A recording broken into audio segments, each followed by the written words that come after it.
ರಾಜ್ಯದಲ್ಲಿ ಮುಂದಿನ 6 ವಾರಗಳ ಕಾಲಾವಧಿಗೆ ಊಬರ್, ರ್ಯಾಪಿಡೋ ಬೈಕ್ ಟ್ಯಾಕ್ಸಿಗಳ ಕಾರ್ಯಾಚರಣೆ ಸ್ಥಗಿತಕ್ಕೆ ಹೈಕೋರ್ಟ್ ಆದೇಶಿಸಿದೆ. ರಾಜ್ಯ ಸರ್ಕಾರ ಬೈಕ್ ಟ್ಯಾಕ್ಸಿಗಳಿಗೆ ನಿಯಮ ರೂಪಿಸಿಲ್ಲ.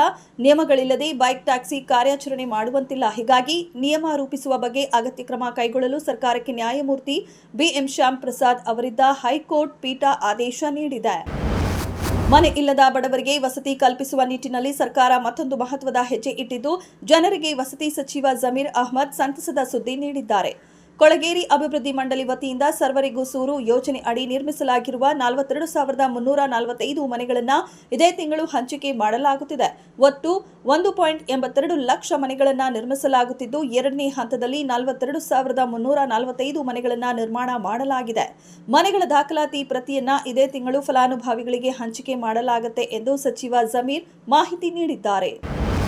ಅಗತ್ಯ ವಸ್ತುಗಳ ಬೆಲೆ ಏರಿಕೆ ಖಂಡಿಸಿ ಬೆಂಗಳೂರಿನ ಫ್ರೀಡಂ ಪಾರ್ಕ್ನಲ್ಲಿ ಸರ್ಕಾರದ ವಿರುದ್ಧ ಅಹೋರಾತ್ರಿ ಧರಣಿ ನಡೆಸುವ ಮೂಲಕ ಪ್ರತಿಪಕ್ಷ ಬಿಜೆಪಿ ಜನಾಕ್ರೋಶದ ಕಹಳೆ ಮೊಳಗಿಸಿದ್ದು, ಈ ನಡುವೆಯಲ್ಲೇ ಬೆಲೆ ಏರಿಕೆ ನಿರ್ಧಾರವನ್ನು ರಾಜ್ಯ ಸರ್ಕಾರ ಸಮರ್ಥಿಸಿಕೊಂಡಿದೆ. ಬೆಲೆ ಏರಿಕೆಗೆ ಕೇಂದ್ರದ ನೀತಿಗಳೇ ಕಾರಣ. ಕೇವಲ ಕರ್ನಾಟಕದಷ್ಟೇ ಅಲ್ಲ, ದೇಶದೆಲ್ಲೆಡೆ ಇದೇ ರೀತಿಯ ಪರಿಸ್ಥಿತಿ ಇದೆ. ಒಕ್ಕೂಟ ರಚನೆಯಲ್ಲಿ ರಾಜ್ಯ ಮತ್ತು ಕೇಂದ್ರವು ಉತ್ತಮ ಸಂಬಂಧವನ್ನ ಹೊಂದಿರಬೇಕು. ಅದು ಉತ್ತಮವಾಗಿಲ್ಲದಿದ್ದಾಗ ಬೆಲೆ ಏರಿಕೆಯಾಗತ್ತೆ ಎಂದು ಗೃಹ ಸಚಿವ ಡಾ ಪರಮೇಶ್ವರ್ ಅವರು ಹೇಳಿದ್ದಾರೆ. ತೆರಿಗೆ ವಿಚಾರದಲ್ಲಿ ಕೇಂದ್ರ ಸರ್ಕಾರ ನಮ್ಮ ಪಾಲಿನ ಹಣ ನೀಡುತ್ತಿಲ್ಲ, ಹೀಗಾಗಿಯೇ ಬೆಲೆ ಏರಿಕೆ ಅನಿವಾರ್ಯವಾಗಿದೆ ಎಂದು ಸಮರ್ಥಿಸಿಕೊಂಡರು.